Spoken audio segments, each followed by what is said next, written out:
નમો લોહે સૌહરિહંતાણમ નમો લોહે સૌવેદાણમ નમો લોહે સૌઆયર્યાણમ નમો લોહે સૌજ્યાયાણમ નમો લોહે સૌત્રિકાવતી શ્રાવણમ ઓમકારમિંદુ સંયુક્ત નિત્યમ જયંતિ યોગિના કામદમ મોક્ષદમ શ્રી ઓંકારાય નમો નમઃ મંગલમ ભગવાન મંગલમ ગૌતમોર્મિ મંગલમ કુંકુંદારી વિજેન્દ્રમોષ મંગલમ નમઃ સારાય સ્વાનુભૂત્યા ચકાસ્તિ સ્વભાય ભવાય સર્વઃ વિભાવ નિદાતા.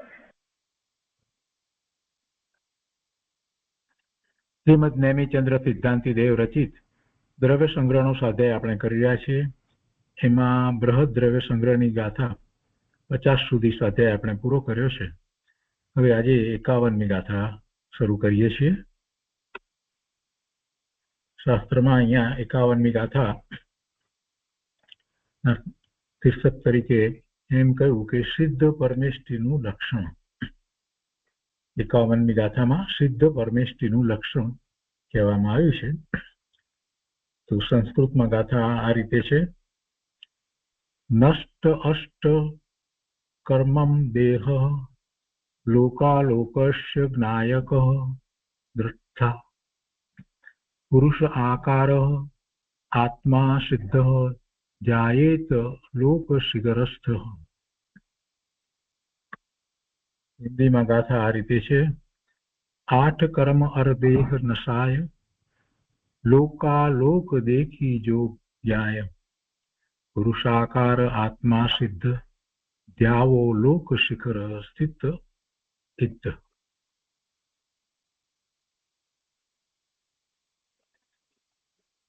સંસ્કૃત ગાથાના અન્વયાર્થમાં કહે છે નષ્ટ અષ્ટ કર્મમ દેહ, જેણે જ્ઞાનાવરણ આદિ 8 કર્મરૂપ શરીરનો નાશ કર્યો છે. લોકાલોકસ્ય, લોક અને અલોકના જ્ઞાયક દ્રષ્ટા, જાણવા તથા દેખવા વાળા છે. પુરુષાકાર, દેહ રહિત પણ પુરુષના આકારે, લોક શિખરસ્થો, લોકના અગ્રભાવમાં રહેલ છે. તે આત્મા સિદ્ધ ધ્યાયેત, તે આત્મા સિદ્ધ પરમાત્મા છે, તેનું ધ્યાન કરવું જોઈએ. શું કહે છે કે જેણે જ્ઞાનાવરણ આદિ 8 કર્મરૂપ શરીરનો નાશ કર્યો છે. 5 શરીર, બધા શરીર જે છે એનો નાશ કર્યો છે. કાર્બન શરીરનો પણ નાશ કર્યો છે. તેજસ શરીર પણ રહ્યું નથી. અને ઔદારિક શરીર જેમાંથી એ છેવટે સિદ્ધ ગતિને પામ્યા, જે વખતે તે મનુષ્યની ગતિ હતી તો એમને ઔદારિક શરીર હતું ને જે પછી પરમ ઔદારિક થયું હતું તે પરમ ઔદારિક શરીર પણ હવે જેમને રહ્યું નથી. એ સિવાયના શરીર તો એમને છે જ નહીં, એ ભવમાં હતા નહીં, પણ કોઈ શરીર જેમને હવે રહ્યું નથી. અને એનો નાશ કર્યો છે એમ શબ્દ પ્રયોગ અહીંયા તો કર્યો છે કે જેણે જ્ઞાનાવરણ આદિ 8 કર્મરૂપ શરીરનો નાશ કર્યો છે. એટલે મુખ્ય તો સર્વ કર્મનો નાશ કર્યો છે. એટલે પછી એમાં સર્વ કર્મનો જયારે નાશ થયો છે તો પછી નો કર્મ રહેતું નથી, એટલે કે કોઈ શરીર રહેતું નથી. હવે એમાં નાશ કર્યો છે શબ્દ પ્રયોગ કર્યો છે.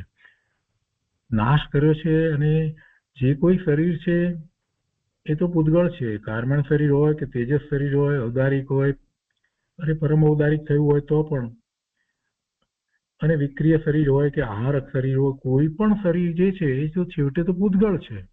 એ તો બીજું દ્રવ્ય છે. એ તો ભગવાન આત્માથી જુદું દ્રવ્ય છે. અને આપણે તો સિદ્ધાંતમાં એમ કહીએ કે એક દ્રવ્ય બીજા દ્રવ્યના પરિણામ બદલી શકે નહીં. તો પછી એમણે નાશ કર્યો છે એમ કેમ કહ્યું? કર્મનો નાશ એમણે કર્યો છે એમ કેમ કહ્યું? કથન પદ્ધતિ એવી છે. કથન પદ્ધતિમાં એમ જ કહેવાય, નાશ કર્યો છે એમ જ આવે. કેમ કે એમણે જે પુરુષાર્થ કર્યો છે એ પુરુષાર્થની સામે કોઈ શરીર હવે રહેતું નથી. એટલે એ એમના પુરુષાર્થને કારણે એમને માટે જ્યારે કોઈ શરીર રહેતું નથી તો એમણે નાશ કર્યો છે એમ શબ્દ પ્રયોગ થાય છે. તો પહેલી વાત લીધી, જેણે જ્ઞાનાવરણ આદિ 8 કર્મરૂપ 4 ઘાતી કર્મ 4 અઘાતી કર્મની સગળી પ્રકૃતિઓ, બધી જ પ્રકૃતિઓ નો ક્ષય થયો છે. લોક અને અલોકના જાણવા વાળા તથા દેખવા વાળા છે. લોક એટલે લોકાકાશ અને અલોકાકાશ, આખું સમગ્ર આકાશ છે એની અંદર જેટલા પદાર્થ રહ્યા છે. અલોકાકાશમાં તો માત્ર આકાશ છે અને લોકાકાશમાં 6 દ્રવ્ય રહ્યા છે. તો એ બધાના એ જાણવા વાળા દેખવા વાળા છે. જાણવા વાળા છે એટલે વિશેષપણે એને જાણે છે અને દેખવા વાળા છે એટલે સામાન્યપણે પણ એને જાણે છે, દેખે છે. પણ એ કહે છે કે દેહ રહિત પણ પુરુષના આકારે, દેહ તો રહ્યો નથી છતાં આકાર હોય છે. જે છેલ્લું શરીર છે અને એ શરીરને જે અવસ્થામાં છોડ્યું છે એટલે એવો આકાર રહે છે. એ ખડગ આસનમાં રહ્યા હોય અને એ દેહને છોડ્યો છે તો એ ખડગ આસનનો આકાર એવો રહે. પદ્માસનમાં રહીને છોડ્યું હોય તો એ આકાર રહે. અર્ધપદ્માસનમાં રહીને છોડ્યો છે દેહને તો એ આકાર રહે. એટલે છેલ્લું શરીર છોડ્યું છે એ વખતે, છોડતી વખતે જે આકાર છે એ આકાર. અને પુરુષ આકાર કેમ કહ્યું? કેમ કે જે કેવળ જ્ઞાન પ્રગટ કરે છે, જે કેવળ જ્ઞાન પ્રગટ કરે છે એની પર્યાય મનુષ્યની પર્યાય હોય અને એમાં પણ એ પુરુષની પર્યાય હોય, સ્ત્રી પર્યાય હોતી જ નથી. લોકો ઊંધો વિચાર કરે છે કે તમે કેમ ના પાડો છો, સ્ત્રી એવો પુરુષાર્થ કરી અને એ કેમ ન થાય, અને મલ્લીનાથ ભગવાન સ્ત્રી હતા. આ બધી જે મૂર્ખાઈ ભરી વાત જે કરે છે ને એને સમજવાની જરૂર છે કે જે જીવ આ ભવની અંદર કેવળ જ્ઞાન પ્રગટ કરે છે તો એની સાથે એમને એવો દેહ મળ્યો હોય છે જેમાં અશુચિ હોય નહીં, અશુચિ થઈ શકે નહીં બીજા પ્રકારે, અને એટલું સામર્થ હોય. એમનું જે હાડકાનું બંધારણ જે છે એ પણ એવું હોય. 6 પ્રકારના બંધારણ કયા જે છે, વજ્ર, ઋષભ નારાજ, નૃષભ નારાજ, નારાજ સહનન એ બધા. તો એમાં પહેલા 3 પ્રકારના સહનન જે છે એ સ્ત્રીના દેહમાં હોતા નથી. એટલે જે આત્માને અત્યારે સ્ત્રી દેહ છે એને એવું સહનન પણ હોતું નથી. તો પછી આ તો જે કેવળ જ્ઞાન પ્રગટ કરી અને આ ભવની અંદર મોક્ષે જવાના છે એના પુણ્ય પણ એવા જ હોય, એમને એવો જ દેહ મળે, એવો જ દેહ મળે. કેટલોય સમય સુધી સ્ત્રીને બીજી રીતે પણ જે માસિક ધર્મ વગેરે હોય છે તો એવી એ સમયનો ગાળો હોય છે, એમાં એ ઘણું અશુચિ પણ હોય છે. તો એમાં જે પુરુષાર્થ કરવાનો છે, જે કેવળ જ્ઞાનનો પુરુષાર્થ, એ કેવી રીતે થાય? એટલે બધી વાતનો વિચાર કરીએ તો આપણને ખ્યાલ આવે કે જે કેવળ જ્ઞાનનો પુરુષાર્થ કરે છે એ આત્મા, એ મહાત્મા છે અને એને બધું એ રીતે ઉત્કૃષ્ટ હોય છે. એના શરીરમાં ખોડ ખાપણ વગેરે પણ હોય નહીં, એને એટલું પુણ્યનો પણ સાથે ઉદય હોય છે. અને તીર્થંકર ભગવાનની તો વાત જ જુદી છે. એમને તો કેટલો બધો પુણ્યનો ઉદય હોય છે. એમના પુણ્યના ઉદયની તો શું વાત કરવી. 34 અતિશયો, જન્મથી જ 10 અતિશયો હોય છે અને આ બધાની સાથે પછી એમને સ્ત્રી કહેવા મલ્લીનાથ ભગવાનને, એ તો પાપ લાગે, એવું બોલતાય પાપ લાગે, એવું કહેવાય નહીં. તો ટૂંકમાં એ મનુષ્યનો દેહ છે, ઉત્કૃષ્ટ દેહ હોય છે. અને કેવળ જ્ઞાન થતા પહેલા તીર્થંકરને તો પરમ ઔદારિક શરીર હોય જ છે, પણ જેમને પરમ ઔદારિક શરીર નથી ને આ ભાવમાં જે કેવળ જ્ઞાન પ્રગટ કરે છે તો જેવું કેવળ જ્ઞાન પ્રગટ કરે છે ત્યારે એમનું પણ શરીર પરમ ઔદારિક થઈ જાય છે. અને પછી જે કેવળ જ્ઞાન પ્રગટ કર્યા પછીથી પણ જે અઘાતી કર્મની પ્રકૃતિ જે છે એ પ્રકૃતિનો પણ જ્યારે ક્ષય થઈ જાય છે અને એ દેહને છોડે છે તો પછી એને આપણે નિર્વાણ કહીએ છીએ. નિર્વાણ પામી અને એક સમયમાં સિદ્ધશિલા ઉપર બિરાજમાન થઈ જાય છે. પણ પેલો જે આકાર હતો એ આકાર હવે બદલાતો નથી, કેમ કે એ આકાર તો આત્માનો હતો. અસંખ્ય પ્રદેશ જે છે એ અસંખ્ય પ્રદેશ અખંડ અભેદ વસ્તુ જે છે, સત્તા છે, તેનો એક આકાર છે. એ વ્યંજન પર્યાય છે. એ વ્યંજન પર્યાય જે છે એને બદલાવા માટેનું હવે કોઈ કારણ રહ્યું નથી, કેમ કે બીજા ભવમાં જવાનું નથી. એટલે જે છેલ્લો આકાર હતો, જે આત્માનો જે છેલ્લો આકાર હતો એ આકાર રહે છે, અને એટલું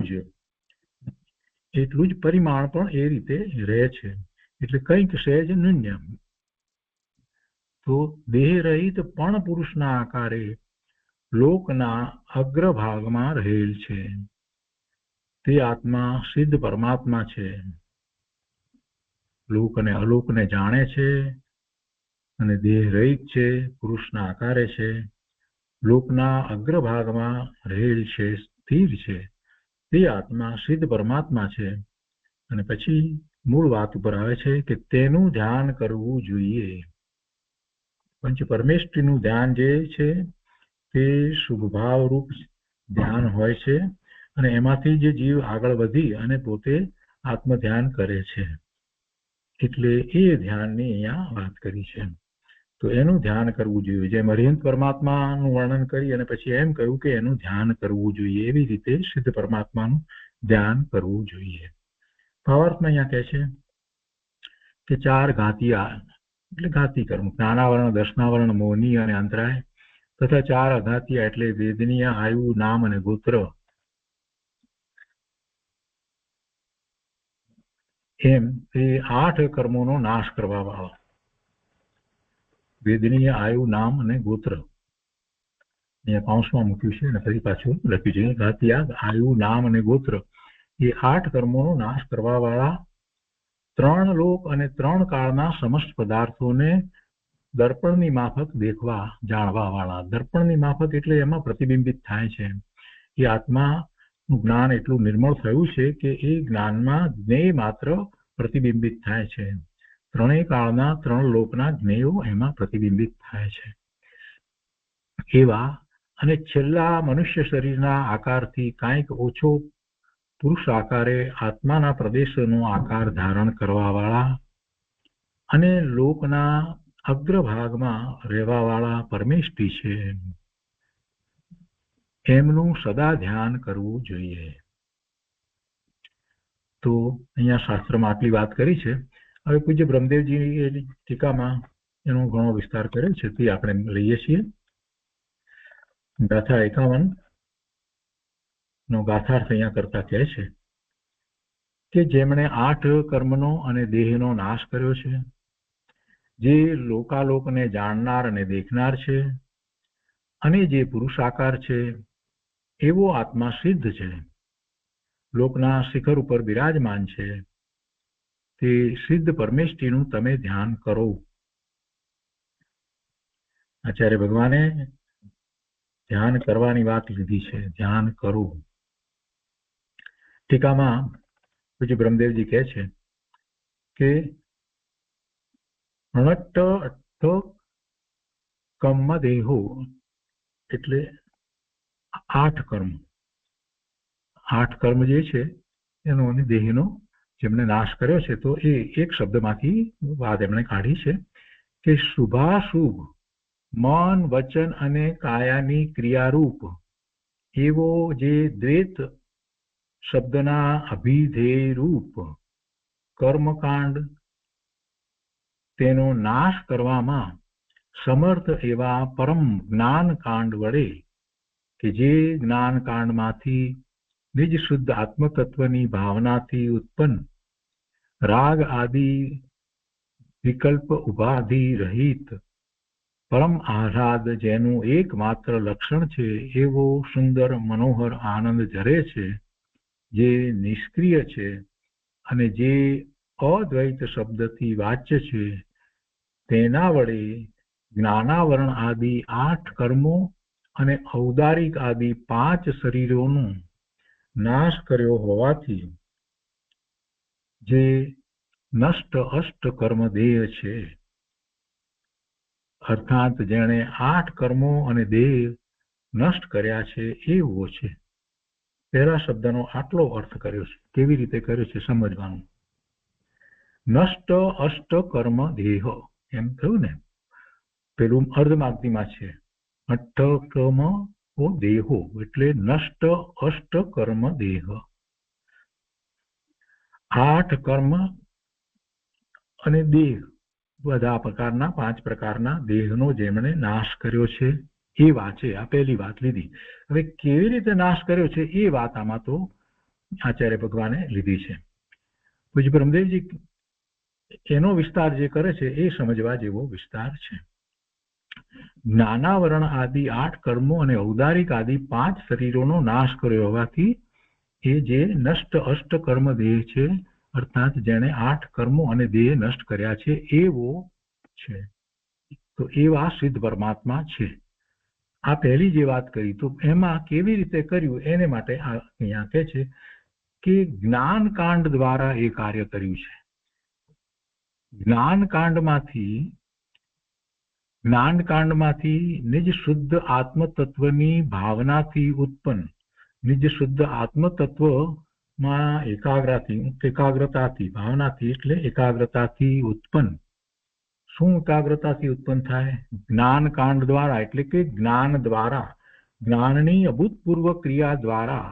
જ્ઞાનકાંડ શબ્દ મૂક્યો છે એટલે જ્ઞાનની એવી વિશિષ્ટ અભૂતપૂર્વ ક્રિયા દ્વારા, જ્ઞાનકાંડ દ્વારા નિજ શુદ્ધ આત્મતત્વની ભાવનાથી ઉત્પન્ન રાગ આદિ વિકલ્પ ઉપાધિ રહિત પરમ આહલાદ, જેનું એકમાત્ર લક્ષણ છે એવો સુંદર મનોહર આનંદ જરે છે, જે નિષ્ક્રિય છે અને જે અદ્વૈત શબ્દથી વાચ્ય છે, એ અદ્વૈત શબ્દથી ખ્યાલમાં આવે છે, તો તેના વડે આ 8 કર્મો અને 5 શરીર એ બધાનો નાશ કર્યો છે.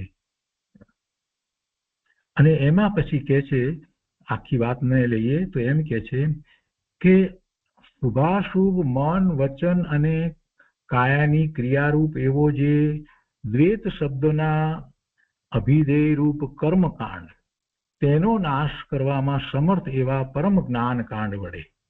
એટલે જ્ઞાનકાંડ જે છે એ શું કરે છે, શેમાં સમર્થ છે?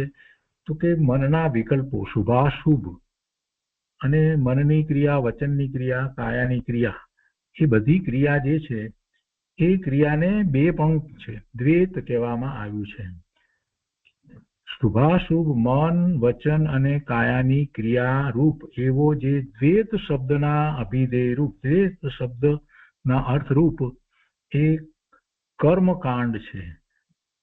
એ કર્મકાંડનો નાશ કરવામાં આ જ્ઞાનકાંડ છે તે સમર્થ છે. અહીંયા દ્વૈત કહી અને શું કહેવું છે? બેપણું છે. એમાં બેપણું છે. એક આત્મા છે જે, અને બીજું સામે આ બધું જે એના ભાવ જે છે એ બધા ભાવ, જેને આપણે કર્મકાંડ કહીએ છીએ. જો અહીંયા કાયા જે છે, જળ કાયા, મન વચન કાયા, એની વાત નથી, પરંતુ એના તરફનો જે એનો ભાવ જે છે ને, એ ભાવ અને પોતે આત્મા એમ બે જુદી વસ્તુ છે. એટલે એવો દ્વૈત છે, એનું લક્ષ થાય છે, એટલે બેપણું છે. તો એ આખો કર્મકાંડ છે. જીવને કર્મકાંડ કઈ રીતે હોય? આપણે શું કાયાના કાર્યો કરીએ છીએ? એવો કોઈ કર્મકાંડ આપણને છે નહીં. આપણે કાયાના, મનના, વાણીના કાંઈ કાર્યો કરી શકતા નથી. એ તો બધું પૂતગલ છે, એ તો એનું કાર્ય થયા કરે છે. તો આપણે શું કાર્ય કરીએ છીએ? મન વાણી કાયા જે યોગ છે એ દ્વારા શું કાર્ય કરીએ છીએ? એનું લક્ષ કરીએ છીએ. એટલે કે જે શુદ્ધ આત્મા છે એ શુદ્ધ આત્માનું લક્ષ ન કરતા બહારમાં આ બધા, જેમાં મન વચન અને કાયા જે છે તે નિમિત્ત કારણ છે, તો એવા યોગ પૂર્વક આપણે જે બધા ભાવમાં જઈએ છીએ એ કર્મકાંડ છે. જેને કારણે આપણને આશ્રવ અને બંધ થાય છે. એ કર્મકાંડનો નાશ કોણ કરે? એ કર્મકાંડનો નાશ કેવી રીતે થાય? શાંતિથી વિચાર કરીએ તો આપણને ઉત્તર મળે છે કે જ્ઞાન જ્ઞાન જ્ઞાન ને જ્ઞાન સિવાય એ કર્મકાંડનો નાશ ન થાય. એ કર્મકાંડમાં દ્વૈત છે, બેપણું છે. કેમ કે જેનું એ ત્રણેય યોગ જે છે એ દ્વારા જેનું પણ એ જ્ઞાન કરે છે, જે ભાવ કરે છે, આ બધું એનાથી પોતાથી જુદું છે, એના મય થતો નથી, એમ બેપણું છે. અને એ કર્મકાંડ જે છે, એના ભાવ જે છે, એનો નાશ કરવામાં જ્ઞાન સમર્થ છે. અને એ જ્ઞાન જ્યારે એ સ્વનું લક્ષ કરે છે અને એમાં એવી વિશેષપણે એકાગ્રતા કરે છે ત્યારે એને એમ કહેવાય કે એ જ્ઞાન કાંડ થયું, અથવા તો આપણે એને એમ કહીએ છીએ કે એ શુક્લ ધ્યાન થયું. વિશેષતા થાય છે ને, તો જેમાં 4 પ્રકારે શુક્લ ધ્યાન પ્રગટ થાય છે ને, તો એ જ્ઞાન કાંડ છે. શુક્લ ધ્યાન જે છે, 4 પ્રકારના જે શુક્લ ધ્યાન આપણે આ શાસ્ત્રમાં જે ભણી ગયા, તો એ જ્ઞાન કાંડ છે. એક વિશેષ પ્રકારે જ્ઞાનની પ્રક્રિયા થઈ રહી છે કે જેમાં બીજું કોઈ જ્ઞેય નથી, અને જે જ્ઞેય છે એ પોતાનો આત્મા છે, એની સાથે એટલા જોરપૂર્વક, પૂરા બળપૂર્વક, પૂરા વીર્ય સહિત એની સાથે જોડાય છે. એટલે બેપણું રહેતું નથી, દ્વૈત રહેતો નથી. જે કર્મકાંડની અંદર દ્વૈત હતો એ દ્વૈત રહેતો નથી. ફરીથી, શુભાશુભ મન, વચન અને કાયાની ક્રિયારૂપ એવો જે દ્વૈત, જો એટલે જડ નહીં લેવાના, જડની તો ક્રિયા આત્મા કરતો જ નથી, પણ એનું લક્ષ કરવાનો જે એનો ભાવ જે વગેરે જે છે એ બધી ક્રિયા જે છે એમાં દ્વૈત છે, કેમ કે એનાથી જુદું છે. તો એ દ્વૈત શબ્દના અભિધેય રૂપ જે કર્મકાંડ, એમાં દ્વૈત જે છે તે એ દ્વૈત ને દર્શાવનારો એવો એ કર્મકાંડ, એ કર્મકાંડનો નાશ કરવામાં સમર્થ એ પરમ જ્ઞાનકાંડ છે. જો અહીંયા જ્ઞાનકાંડની આગળ એક વિશેષણ મૂક્યું છે, પરમ જ્ઞાનકાંડ. એટલે સામાન્ય જ્ઞાનકાંડ નથી, સામાન્ય ધ્યાન નથી, એકાગ્રતા તો અદ્ભુત છે. તો એવા પરમ જ્ઞાનકાંડ વડે કે જે જ્ઞાનકાંડ કેવો છે, હવે એમાંથી આગળ વધારે વિસ્તાર કર્યો અને એમાં એમ કહ્યું કે જ્ઞાનકાંડ આ એક સર્વક્રિયા જે છે એના રૂપ જે કર્મકાંડ છે એનો તો નાશ કરે જ છે, પણ સાથે ને સાથે બીજું શું એનાથી પ્રાપ્ત થાય છે તો એ પછી સાથે લીધું છે કે એવા કર્મકાંડનો નાશ કરવામાં સમર્થ એવા પરમ જ્ઞાનકાંડ વડે કે જે જ્ઞાનકાંડમાંથી નિજ શુદ્ધ આત્મતત્વની ભાવનાથી જે ઉત્પન્ન થાય એવું શું છે કે જેમાં રાગ આદિ વિકલ્પોની ઉપાધિ પણ નથી, અને પરમ આહલાદ જેનું એકમાત્ર લક્ષણ છે એવો સુંદર મનોહર આનંદ જરે છે. એ જ્ઞાનકાંડમાંથી એવો સુંદર મનોહર આનંદ જરે છે, જે નિષ્ક્રિય છે અને જે અદ્વૈત શબ્દથી વાચ્ય છે. આ નિષ્ક્રિય છે. પેલો કર્મકાંડની અંદર તો એ જે હતું એમાં કોઈ આનંદ ના હતો, અને તો એમાં તો ક્રિયા કહેવામાં આવી હતી, કેમ કે એમાં તો એ યોગ સહિતની એની ક્રિયા હતી, એવા ભાવ હતા. આ તો કહે છે કે જે નિષ્ક્રિય છે અને જે અદ્વૈત શબ્દથી વાચ્ય છે, બેપણું જેમાં નથી, પોતે એ મય થઈ જાય છે, એટલે બેપણું નથી, અદ્વૈત શબ્દથી વાચ્ય છે. તેના વડે, હવે એના વડે એને આ 8 કર્મોનો નાશ કર્યો, 5 શરીરનો નાશ કર્યો એમ કહ્યું છે.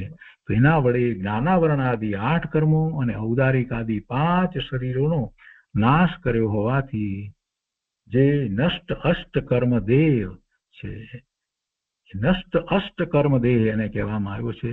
અર્થાત જેણે 8 કર્મો અને દેહ નષ્ટ કર્યા છે એવો છે. તો આ પહેલી વાત લીધી. હવે આગળ કહે છે કે વળી કેવો છે, સિદ્ધ ભગવાનની વાત કરવી છે ને, તો જે સિદ્ધ ભગવાન કેવા છે એમ કેવું છે. તો સિદ્ધાત્મા કેવો છે કે છે, તો કે છે કે લોયશ જાણો દઠ્ઠા, લોયશ જાણવો દઠ્ઠા, લોકાલોકને જાણવા અને દેખવા વાળો છે, જે પૂર્વોક્ત જ્ઞાન કાંડની ભાવનાના ફળરૂપ સંપૂર્ણ નિર્મળ કેવળ જ્ઞાન અને કેવળ દર્શન એ બંને વડે લોકાલોકના 3 કાળના સમસ્ત પદાર્થોના વિશેષ અને સામાન્ય ભાવોને એક જ સમયમાં જાણવા અને દેખવાને લીધે લોકાલોકના જ્ઞાતા અને દ્રષ્ટા છે.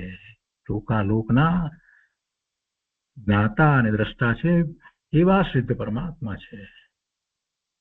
2 વાત થઈ. હવે ત્રીજી વાત, પુરી સાયારો એટલે પુરુષાકાર, જે નિશ્ચય નહીંથી અતિન્દ્રિય અમૂર્ત પરમ ચૈતન્યથી ભરેલા શુદ્ધ સ્વભાવની અપેક્ષાએ નિરાકાર છે.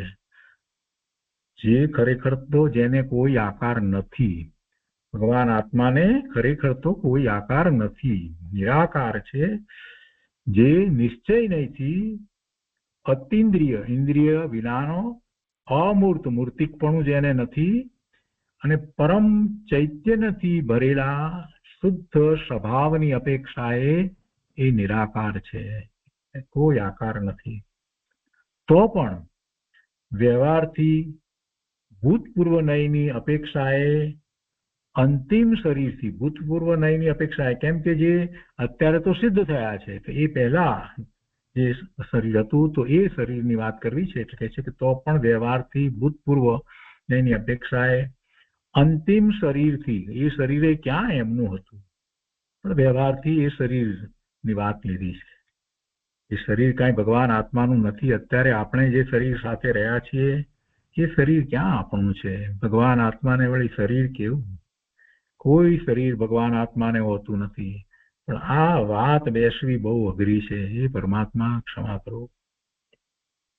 હજી શરીરને જે નામ આપવામાં આવ્યું છે એ જ ઓળખાણ મટતી નથી, તો પછી સિદ્ધત્વનો પુરુષાર્થ કેવી રીતે થશે? શરીર શરીર છે, શરીરને નામ છે. દરેક ભાવમાં એ શરીર જે હોય છે તે જે ગતિ થઈ છે એને અનુરૂપ શરીર હોય છે, અને એના પુણ્ય અને પાપ પ્રમાણે એમાં બીજું બધું જે કંઈ મળવા યોગ્ય હોય મળે છે. અને એવા અનંત શરીર આ જીવે બદલ્યા, એમાંનું એક શરીર એનું નથી થયું, તો ભગવાન આત્માનું શરીર ક્યાંથી કહેવાય? પણ છતાં અહીંયા વ્યવહાર નથી એમ કહ્યું છેલ્લું શરીર, કે જે છેલ્લો ભાવ હતો એમાં જે શરીર હતું એ શરીરની અપેક્ષાથી વાત કરી છે. કે છે કે તો પણ વ્યવહારથી ભૂતપૂર્વ નયની અપેક્ષાએ અંતિમ શરીરથી કંઈક ઓછા આકાર વાળો હોવાને લીધે, આકાર તો એવો છે, એ વખતે એવો આકાર કેમ છે? એવું શરીર છે માટે એવો આકાર છે? એમ નથી. શું કીડીનો ભાવ કરવો પડે તો એટલી અવગાહના ને એવો આકાર થઈ જાય કેમ કે એવું શરીર છે એટલે? હાથીનો ભાવ થાય છે તો હાથીનો જે આકાર છે શરીરનો, એ શરીરનો આકાર એવો છે માટે આત્માનો એવો આકાર થઈ જાય છે? એમ નથી.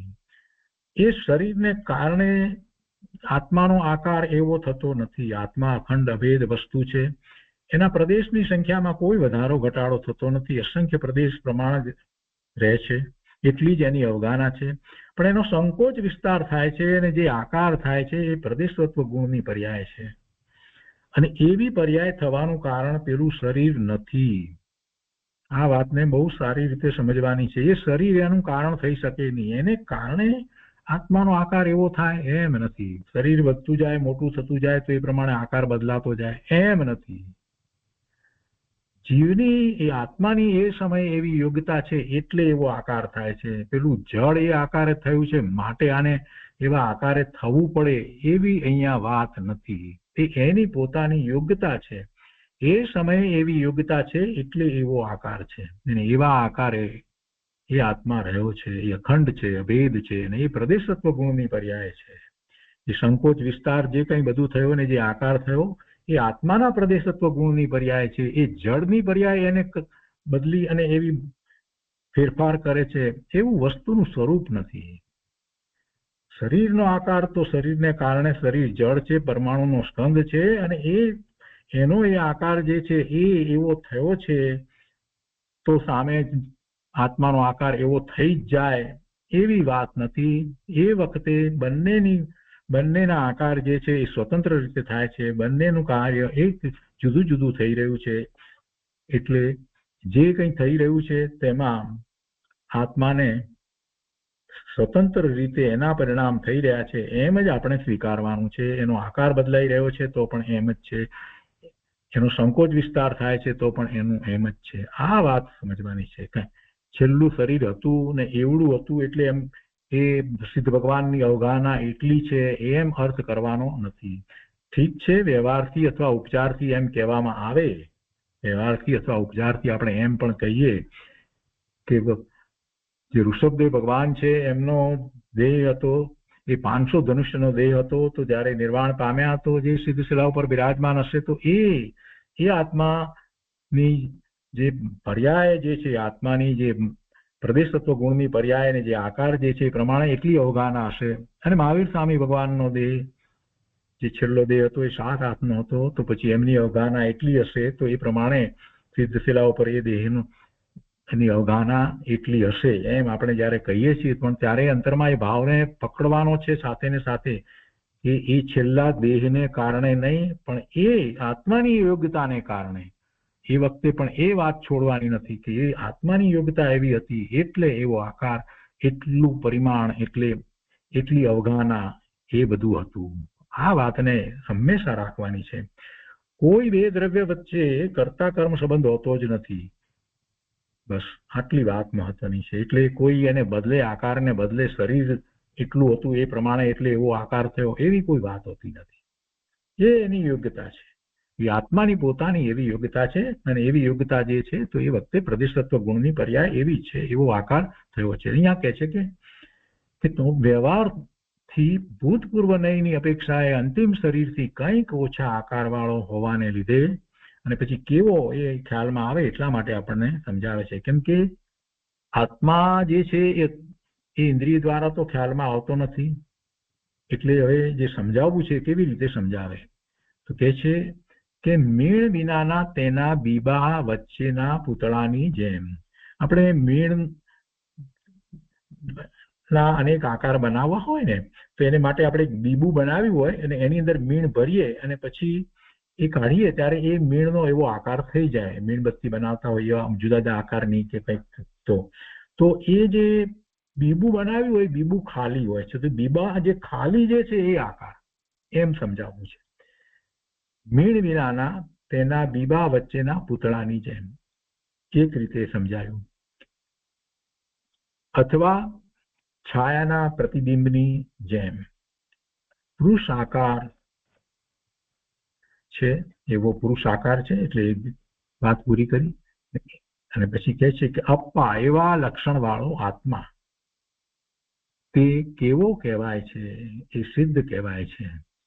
એવા લક્ષણ વાળો આત્મા, આ બધા લક્ષણની વાત કર્યા પછીથી કહે છે કે એવો આત્મા તે સિદ્ધ કહેવાય છે.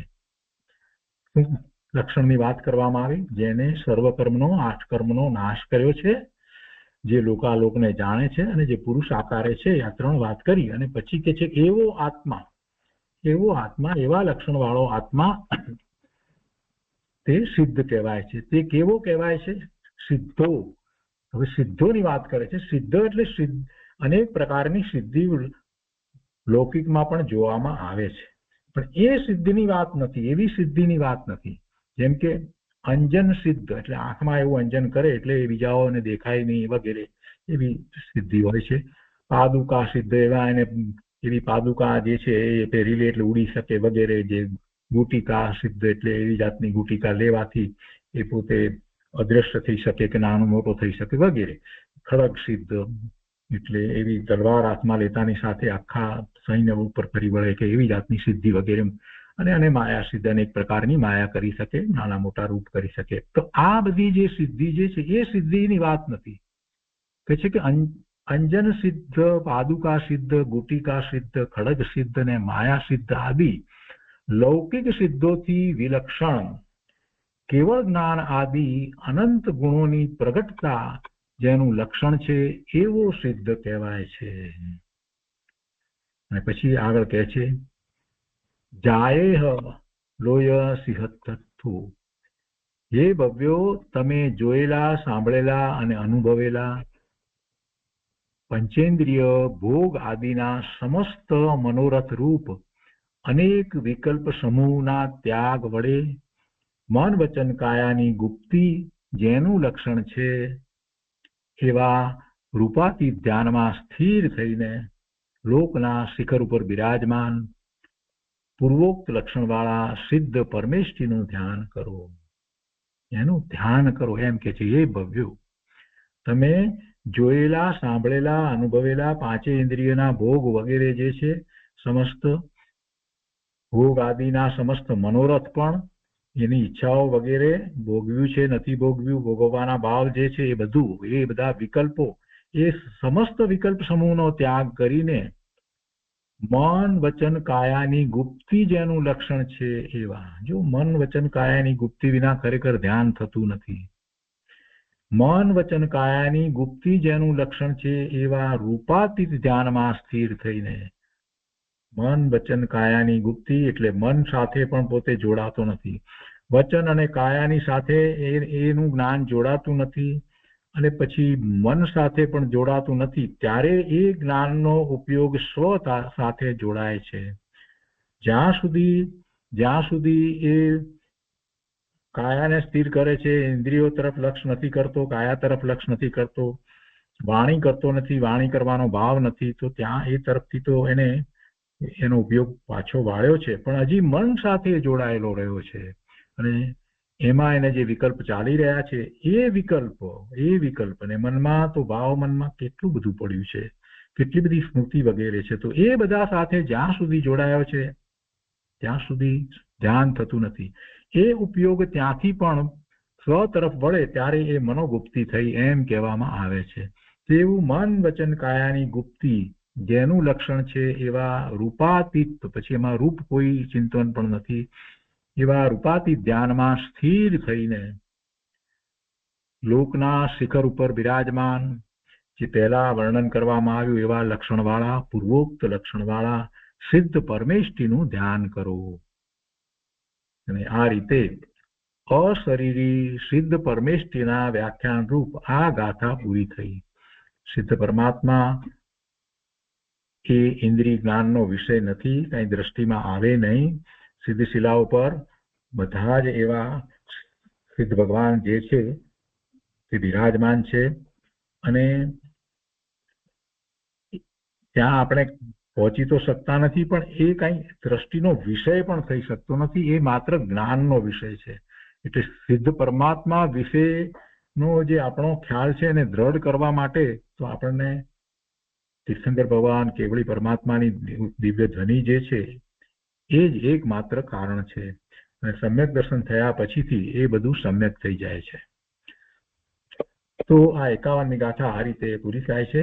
અશરીરી સિદ્ધ પરમેષ્ઠીના વ્યાખ્યાન રૂપ આ ગાથા પૂરી થાય છે. હવે આ ગાથા ઉપર પૂજ્ય ગુરુદેવ કાંજી સ્વામીએ જે વિસ્તાર કર્યો છે તે આપણે લઈએ છીએ. બ્રહ્મદેવજીએ બહુ સુંદર રીતે વાતને મૂકી. કર્મકાંડ અને જ્ઞાનકાંડની વાત મૂકી. પૂજ્ય ગુરુદેવે પણ જ્ઞાનકાંડને ખૂબ સારી રીતે સમજાવ્યું છે. તો 50મી ગાથા પૂરી થયા પછીથી પૂજ્ય ગુરુદેવ ઉપોદ્ઘાત તરીકે કહે છે કે હવે સિદ્ધની વ્યાખ્યા કરે છે. બૃહદ દ્રવ્ય સંગ્રહ પ્રવચન ભાગ બીજો, એના પાના નંબર 218 ઉપર, જ્યાં 50મી ગાથા પૂરી થઈ ત્યાર પછીથી પૂજ્ય ગુરુદેવ 51મી ગાથાના ઉપોદ્ઘાત રૂપે થોડુંક કહે છે. તો એમાં કહે છે કે હવે સિદ્ધની વ્યાખ્યા કરે છે. સિદ્ધ સમાન પોતાનું પરમાત્મા સ્વરૂપ છે.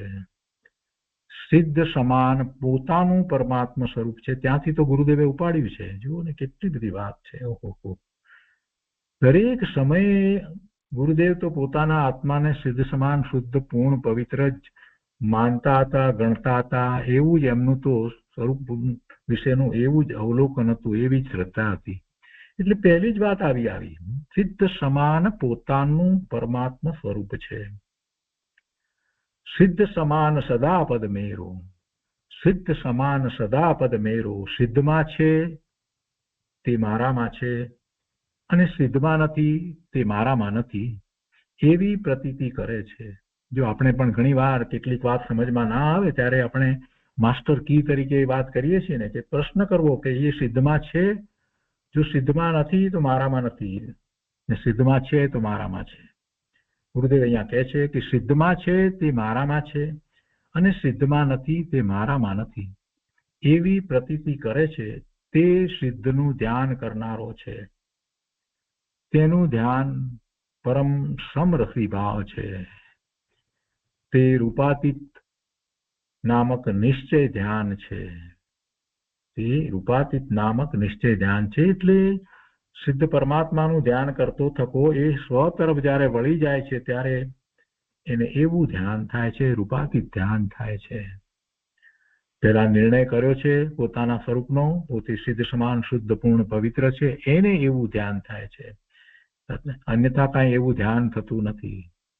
ધ્યાનના ક્લાસમાં બેઠા હોય, કોઈ પણ શાસ્ત્રનો અભ્યાસ કર્યો ન હોય, એમાં મુખ્યપણે જે દ્રવ્યાનુયોગનો ખૂબ અભ્યાસ કરવાનો હોય અને જેમાં આત્મા વિશેની અનેક પ્રકારે વાત કરવામાં આવી હોય, ઘણા નય દ્વારા આત્માના સ્વરૂપને બતાવવામાં આવ્યું હોય, અને એ બધું પહેલા પુરુષ એક વચન તરીકે સ્વાધ્યાય કરી અને આત્મસાત કર્યું હોય કે એ જે વાત થઈ રહી છે આત્માની, એ હું છું. રોજે રોજ જે આત્માની વાત આવી હોય એને હું છું એમ જ્યાં સુધી ધારણ કર્યું ન હોય ત્યાં સુધી પોતાની સાચી ઓળખ બનતી જ નથી.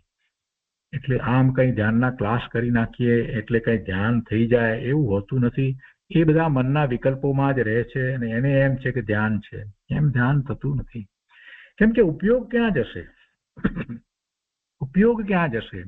બહારમાં જે પદાર્થો જે છે, રૂપી પદાર્થો છે, એ તરફ ઉપયોગ જવો એ તો સહેલી વાત છે. એ ઇન્દ્રિય જ્ઞાનનો વિષય છે. અને એના તરફ ન જાય તો મન સાથે જોડાઈ રહે છે. મનની અંદર કેટલી સ્મૃતિ પડી છે એ બધા સાથે જોડાઈ રહે છે, તો ઉપયોગ ત્યાં ને ત્યાં જ રહે છે. પછી એ ગમે તેવા વિકલ્પ કર્યા કરે તો પણ એ મનથી જુદો પડતો જ નથી અને એને એમ છે કે ધ્યાન કરી રહ્યો છે. ચિંતવન ધ્યાન જે છે એ જુદી વસ્તુ છે. એ ચિંતવન ધ્યાન દ્વારા એને વિકલ્પો ઘટાડી અને પોતાના સ્વરૂપનો નિર્ણય કરવાનો છે, એને માટે ચિંતન ધ્યાન છે. પણ ચિંતન ધ્યાન દ્વારા નિર્વિકલ્પ ધ્યાન થતું જ નથી. ચિંતવન કરો છો તો ચિંતવનનો અર્થ જ છે કે અનેક પ્રકારે તમે વિસ્તાર કરો છો, દ્રઢતા કરો છો. એમાં ચિંતન ધ્યાનમાં નિર્વિકલ્પ ધ્યાન કેવી રીતે થાય? ઉપયોગ ક્યાં રહ્યો છે? ચિંતવન ક્યાં મનને વિશે થાય છે?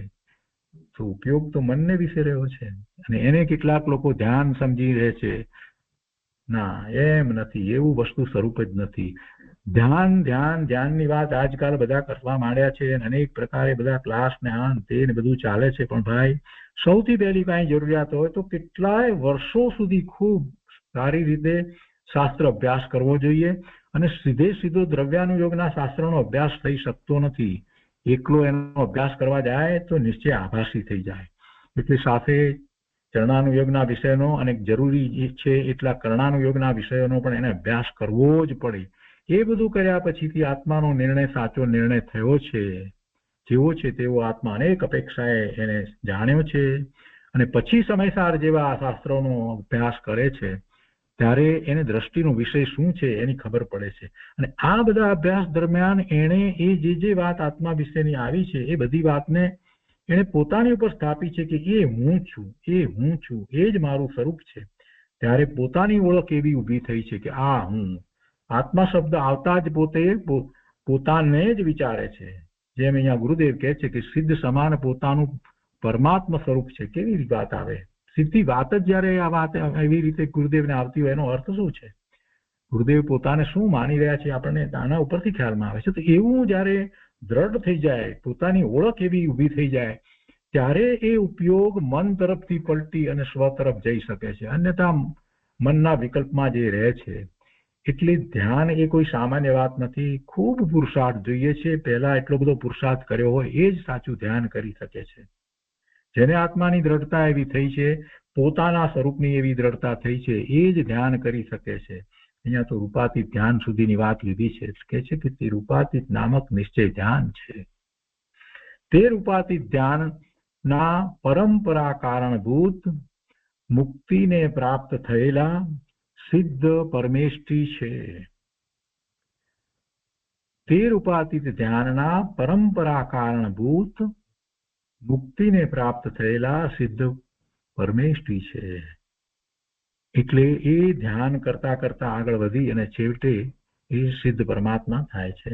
અને તેની ભક્તિ રૂપ એવા સિદ્ધ ભગવાનની ભક્તિ રૂપ નમો સિદ્ધાણમ પદ બોલવા રૂપ લક્ષણનું ધારક જે પદસ ધ્યાન છે. નમો સિદ્ધાણમ જયારે બોલીએ છીએ તો સિદ્ધ પરમાત્માના સ્વરૂપને જાણીને એ અંતરમાં લાવી અને આપણે એમને નમસ્કાર કરીએ છીએ તો એ પદસ ધ્યાન થાય છે. અને આવું પદસ ધ્યાન જે છે એમાંથી આગળ વધી અને પોતે આત્મા તરફ વળે છે ત્યારે એને પોતાના સ્વરૂપમાં એકાગ્રતા રૂપ ધ્યાન થાય છે, આત્મ ધ્યાન થાય છે. એ જે રૂપાતીત હોય છે તો તેના ધ્યેયભૂત સિદ્ધ ભગવાનના સ્વરૂપની વાત કરે છે. જે પદસ ધ્યાન છે એના ધ્યેય રૂપ સિદ્ધ ભગવાનના સ્વરૂપની વાત કરે છે. અગાઉ એ વાત આવી ગઈ છે. આપણે જાણીએ છીએ રૂપસ ધ્યાન અને પદસ ધ્યાન એની જે કઈ વાત કરવામાં આવી છે એ બધું જે છે તે એ શુભાવ રૂપ ધ્યાન છે, એને શુભાવ રૂપ ધ્યાન કહ્યું છે. બીજી રીતે કહીએ તો વ્યવહાર ધ્યાન છે, અને એમાંથી જ આગળ વધી એ જ એને પરંપરાએ કારણ કહ્યું છે, કેમ કે એમાંથી આગળ વધી અને જીવ આત્મ ધ્યાન કરે છે. તો અહીંયા ગુરુદેવ કહે છે કે સિદ્ધનું ધ્યાન કરનારો છે.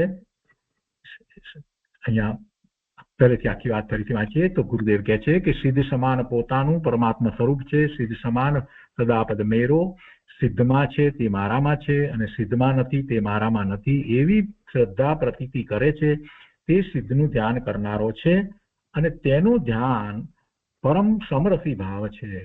હવે આ પરમ સમરસી ભાવની વાત પહેલા આપણે કરી છે કે પરમ સમરસી ભાવની અંદર તો પછી કોઈ પ્રકારે પછી એને બીજું કાંઈ હોતું જ નથી.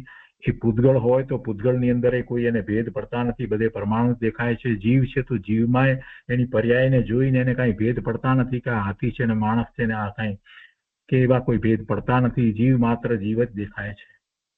અને ત્રીજી વાત એમાં એ છે, ત્રીજા ચરણમાં તો એમ છે કે ગુણ ગુણીનો ભેદ પણ પડતો નથી. જેનું પોતે લક્ષ કરે છે તે અભેદ એવી વસ્તુનું લક્ષ કરે છે, એવો સમરસી ભાવ છે. તો તેનું ધ્યાન પરમ સમરસી ભાવ છે, અને તે રૂપાતીત નામક નિશ્ચય ધ્યાન છે. અને તે રૂપાતીત ધ્યાનના પરંપરા કારણભૂત મુક્તિને પ્રાપ્ત થયેલા સિદ્ધ પરમેષ્ઠી છે. સિદ્ધ પરમેષ્ઠી આ રૂપાતીત ધ્યાનના પરંપરા કારણભૂત મુક્તિને પ્રાપ્ત થયેલા સિદ્ધ પરમેષ્ઠી છે. અને તેની ભક્તિ રૂપે આપણે પદસ્થ ધ્યાન કરીએ છીએ નમો સિદ્ધાણમ પદ દ્વારા. તો એ પદ બોલવા રૂપ લક્ષણનું ધારક જે પદસ્થ ધ્યાન છે તેના ધ્યેયભૂત સિદ્ધ ભગવાન છે, અને એવા સિદ્ધ ભગવાનના સ્વરૂપની વાત કરે છે. આ ઉપોદ્ઘાતની અંદર જ ગુરુદેવને જે કહેવું હતું એ બધું જ કહી દીધું છે. અને હવે લક્ષણ તો આપણે જાણ્યા જ છે, તો એ વાત હવે આગળ લઈએ છીએ. ગાથામાં ગુરુદેવે એ વાતને સમજાવી છે. અહીંયા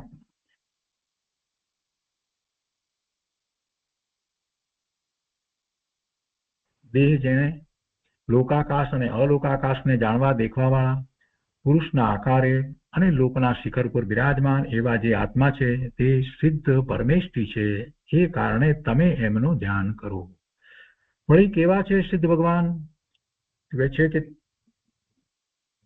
તેમને 8 કર્મરૂપી કાર્મણ શરીર નાશ થયેલ છે. અર્યંત ભગવાનને સર્વથા કર્મનો નાશ ન હતો. એમને તો એ 4 અઘાતી કર્મો હતા. તો અહીં સિદ્ધ ભગવાનને બધા કર્મનો નાશ બતાવ્યો છે. કે છે કે અહીં સિદ્ધને બધા કર્મોનો નાશ થયો છે, થયેલ છે. સિદ્ધ ભગવાને બધા કર્મોનો નાશ કરેલ છે એવી શબ્દ રચનાનો અર્થ એમ ન સમજવો કે આત્મા એ કર્મોને નાશ કરે છે, પણ એમના જે ભાવને જે કંઈ થયું છે એને કારણે સામે એવા કર્મોનો નાશ તો થઈ જાય છે. તથા સિદ્ધ ભગવાન લોકાકાશ અને અલોકાકાશને જાણવા વાળા છે. લોકાકાશ અને અલોકાકાશને જાણવા વાળા છે એટલે કે આકાશને જાણે છે? અરે કાંઈ એમને જાણતા નથી. એ તો પોતે પોતાના સ્વરૂપમાં સ્થિર થયા છે, આનંદની અનુભૂતિમાં છે, પણ એ જણાય છે. એટલે ત્યાં પછી બ્રહ્મદેવજીએ જે અરીસાની જે વાત લીધી હતી ત્યાં તે અરીસાની જેમ એમને જણાય છે. આગળ શાસ્ત્રમાં એ રીતે વાત લીધી કે અરીસામાં જેમ પ્રતિબિંબિત થાય છે, અરીસો કાંઈ જાણવા જતો નથી, એવી રીતે એમનું જ્ઞાન નિર્મળ થયું છે. એટલે એ લોકાકાશમાં રહેલા બધા પદાર્થો જે એ બિંબ છે અને એના પ્રતિબિંબ એમાં પડે છે, એટલે જ્ઞેય માત્રને જાણે છે. લોકને અલોક 2 ભાગ બતાવ્યા, લોકાકાશ અને અલોકાકાશ કહીએ છીએ. લોકમાં 6 દ્રવ્યો છે, અલોકમાં 1 આકાશ જ છે. આમ બધા દ્રવ્યો આવી ગયા. વળી સિદ્ધ પરમાત્મા પુરુષ આકારે હોય છે. છેલ્લો દેહ મુક્તિ વખતે પુરુષનો હોય છે. મુક્તિ વખતે સ્ત્રીનો દેહ ન હોય. મુક્તિ વખતે સ્ત્રીનો દેહ ન હોય. કોઈ જીવ સિદ્ધના આકારની ના પાડતા હોય તો તે વાત ખોટી છે. આ બીજી વાત પણ એટલી જ છે. કેટલાક એમ માને કે ના, સિદ્ધને કોઈ આકાર ન હોય, એમ નિરાકાર. એ પણ નિરાકાર તો અપેક્ષાથી વાત છે. અને અહીંયા બીજી અપેક્ષાથી આખી વાત જે છે તો કે છે કે કોઈ જીવ સિદ્ધના આકારની ના પાડતા હોય તો તે વાત ખોટી છે. સિદ્ધને આકાર છે. જડ ઇન્દ્રિયોનો આકાર સિદ્ધમાં નથી, પણ પોતાનો આકાર છે. સિદ્ધનો જે આકાર છે એ પોતાનો આકાર છે, આત્માનો એ આકાર છે, પ્રદેશ તત્વ ગુણની એ પર્યાય જે છે, અને એ આકાર સ્વતંત્રપણે છે, કોઈને કારણે છે એમ નથી, કોઈએ કર્યો છે એમ પણ નથી, અને તે પુરુષ દેહના આકારે છે. સ્ત્રી દેહે મુક્તિ થાય તેમ બને નહીં, માટે જે શાસ્ત્ર સ્ત્રી દેહે મુક્તિ બતાવે તે શાસ્ત્ર ખોટા છે. સ્ત્રી દેહે મુક્તિ થાય તેમ બને નહીં, માટે જે શાસ્ત્ર સ્ત્રી દેહે મુક્તિ બતાવે તે શાસ્ત્ર ખોટા છે. આપણે એનો વિસ્તાર કર્યો છે. સ્ત્રીને મુક્તિ નથી એમ નથી કહ્યું, પણ જેને મુક્તિ હોય છે એને સ્ત્રી દેહ નથી હોતો. આખી વાતને ઊંધી પકડે એટલે પછી વિરોધ જ થાય ને. તમે કેમ ના પાડો સ્ત્રીને? અરે ભાઈ, ના નથી પાડતા, પણ જેની મુક્તિ થાય છે એના પુણ્યનો તો વિચાર કરો, એ મહાત્માના પુણ્યનો વિચાર કરો, એમના પુરુષાર્થનો વિચાર કરો, એ બધો વિચાર કરો તો ખ્યાલ આવે કે જે જીવનો એને જીવ તરીકે લો, એને આત્મા તરીકે લો, કે જેને આવો પુરુષાર્થ ઉપડે, જેને આટલું બધું પુણ્ય હોય, આ બધું જોઈએ, તો એમાં પછી એને દેહ પણ એનો ઉત્કૃષ્ટ મળે કે ન મળે, એમ વિચાર કરે તો ખ્યાલમાં આવે ને. અહીંયા કહે છે કે એકડો તે એકડો છે, એકડો તે બગડો તે તગડો નથી, ક તે ક છે અને ગ વગેરે નથી. આમ અસ્તિ નાસ્તિના જ્ઞાન વિના અક્ષર નક્કી થાય નહીં. જે છે તેમ જ કરવું પડે. એકડાને એકડો જ કહેવો પડે, ક છે તો કને ક જ કહેવો પડે. ક તે ગ નથી, ક નથી, મ નથી, ગ ગ જ છે. અસ્થિથી ગ ગ છે, અને નાસ્તિથી કહીએ તો ગ છે તે મ નથી. એમ અસ્તિ નાસ્તિના જ્ઞાન વિના અક્ષર નક્કી થાય નહીં. તેમ સત્ય આ છે અને બીજું સત્ય નથી, એમ બંને રીતે અસ્તિ નાસ્તિ પૂર્વક જ એનો નિર્ણય થાય છે. સત્ય આ છે અને બીજું સત્ય નથી એમ કયા વિના સત્ય સિદ્ધ થતું નથી. અહીં કહે છે કે ભગવાન સિદ્ધ પોતાના છેલ્લા દેહના આકારે છે. દરેક વસ્તુને આકાર હોય જ, ક્ષેત્ર હોય જ. પોતાના કદ વિસ્તાર વિના વસ્તુ છે. પોતાના કદ અને વિસ્તાર વિના વસ્તુ કાંઈ હોય નહીં.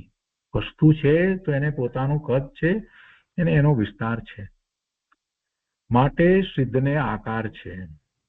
ગુરુદેવે એ રીતે વાતને સિદ્ધ કરી છે. વળી કોઈ કહે કે પરમાત્મા ક્યાં બિરાજતા હશે, એમ શંકા કરે. વળી કોઈ એમ માને કે પંખીની પાંખ તૂટી જતા ત્યાં પંખી પડ્યું રહે અને અનંતમાં ભળી જાય, તે ખોટું છે. વેદાંતમાં માને છે ને કે એ મુક્તિ થાય, મોક્ષ થાય એટલે આ જે છે તે પરમાત્માનો અંશ છે, આત્મા, તે આ આત્મા પરમાત્મામાં ભળી જાય. એવી વાત હોતી નથી, એવી વાત હોતી નથી. તેથી ખુલાસા કરેલ છે કે સિદ્ધ ભગવાન પરમાત્મા પોતે લોકના અગ્રભાગે બિરાજમાન છે. એવા અનંત સિદ્ધ ભગવાન લોકના અગ્રભાગે બિરાજમાન છે, અને આવા સિદ્ધ પરમેષ્ઠીનું તમે ધ્યાન કરો. હવે વ્યાખ્યાર્થમાં કહે છે ગુરુદેવ કે નિજ શુદ્ધ આત્મા શુભ અશુભ મન વચન કાયાની ક્રિયારૂપ ક્રિયાકાંડને નાશ કરવા સમર્થ છે. 8 કર્મો કેમ નાશ થયા તે બતાવે છે. કેમ કે આત્મા સમર્થ છે. ક્રિયાકાંડ ને નાશ કરવા માટે આત્મા સમર્થ છે, અને એટલે જ આ 8 કર્મો નાશ થયા એમ બતાવે છે. અને અહીંયા તો શું લીધું છે? નિજ શુદ્ધ આત્મા શુભ અશુભ મન વચન કાયાની ક્રિયારૂપ ક્રિયાકાંડને, એ ક્રિયાકાંડને નાશ કરવા સમર્થ છે. તો પછી સામે પેલા કર્મ જે છે, જળ કર્મ જે છે, એ આપોઆપ ખરી જાય છે. એવો જ નિમિત્ત નૈમિતિક સંબંધ છે. 8 કર્મો કેમ નાશ થયા તે અહીંયા બતાવે છે. તો કે પ્રથમ દયા દાનના વિકલ્પો ઉઠતા અને મન વચન કાયાના નિમિત્તે જે અશુદ્ધ ક્રિયા થતી તેનો નાશ નિજ શુદ્ધ આત્મ સ્વરૂપની સાચી ભાવનાથી, સાચી એકાગ્રતાથી થાય છે. જ્યારે આત્મ સ્વરૂપની ભાવના થઈ, એમાં એકાગ્રતા થઈ, તો પછી મન વચન કાયા સાથેનો જે એનો વ્યાપાર હતો એ વેપાર એ વખતે બંધ થયો. જેટલો સમય જાય નિર્વિકલ્પ ધ્યાનમાં પોતાના સ્વભાવ સાથે એક રૂપ થઈ અને આત્માને અનુભવે છે તે વખતે મન વચન કાયાના વેપાર એ વખતે સ્થગિત થઈ ગયા છે. આગળ કહે છે કે પરમ આનંદ અને જ્ઞાન કાંડ કોને કહેવા? બ્રહ્મદેવજીએ બહુ સુંદર વ્યાખ્યા કરી, પણ એટલી બધી સંક્ષિપ્તમાં બધી જ વાતને એમને લઈ લીધી. એક એક શબ્દ મહત્વનો હતો. ગુરુદેવ એને છૂટું પાડી અને આપણને ખૂબ સરસ રીતે સમજાવે છે કે પરમ આનંદ અને જ્ઞાન કાંડ કોને કહેવા? તો કહે છે કે નિજ શુદ્ધ આત્માની ભાવનાથી રાગ આદિ વિકલ્પ રહિત પરમ આનંદ દશા ઉત્પન્ન થાય છે એ જ્ઞાન કાંડ છે. અને આત્માની દશા જ્ઞાન રૂપ છે, સુંદર મનોહર આત્મા રૂપ છે, અને આત્મા તે આનંદ સ્વરૂપ છે. સમ્યક જ્ઞાન કાંડ તે આનંદને વહેવરાવે છે. એ સમ્યક જ્ઞાન કાંડ છે તે આનંદને વહેરાવે છે. આત્મા સ્વભાવ સન્મુખ થઈ જે દશા થાય તે આનંદને જન્મ આપે છે. કેવું છે જ્ઞાન? પુણ્ય પાપની ક્રિયા રહિત છે, બેપણા વિનાનું છે, દ્વેત નથી. ત્યારે જ્ઞાન પોતે સ્વભાવે થાય છે ત્યારે કોઈ બેપણું રહેતું નથી. સ્વભાવ સન્મુખ એકતા વાળું છે, પુણ્ય પાપની ક્રિયા રહિત છે. તે જ્ઞાન કાંડથી કર્મોનો નાશ થાય છે, અને એ જ્ઞાન કાંડથી જે કર્મોનો નાશ થયો અને જે પરિણામ થયા છે તે આનંદના પરિણામ જે થયા છે એ જ રત્નત્રયના પરિણામ છે. વ્યવહાર રત્નત્રય ક્રિયાકાંડ છે એ શુદ્ધભાવ રૂપ છે. તેનાથી રહિત જે જ્ઞાન કાંડ જેમાં આત્માની અનુભૂતિ છે, જે જ્ઞાન પર્યાય સ્વભાવ સન્મુખ વધ્યો, જ્ઞાન કાંડ જે જ્ઞાન પર્યાય સ્વભાવ સન્મુખ વધ્યો તે આઠે કર્મોનો નાશ કરે છે. એટલે એ રત્નત્રયના પરિણામ છે. ખરેખર જોઈએ તો નિશ્ચયથી રત્નત્રયના પરિણામ છે, એ વ્યવહાર રત્નત્રય નથી. તો આજનો સ્વાધ્યાય આપણે અહીંયા સુધી રાખીએ છીએ. બધું વિસ્તાર આપણે આવતા સ્વાધ્યાયમાં લઈશું.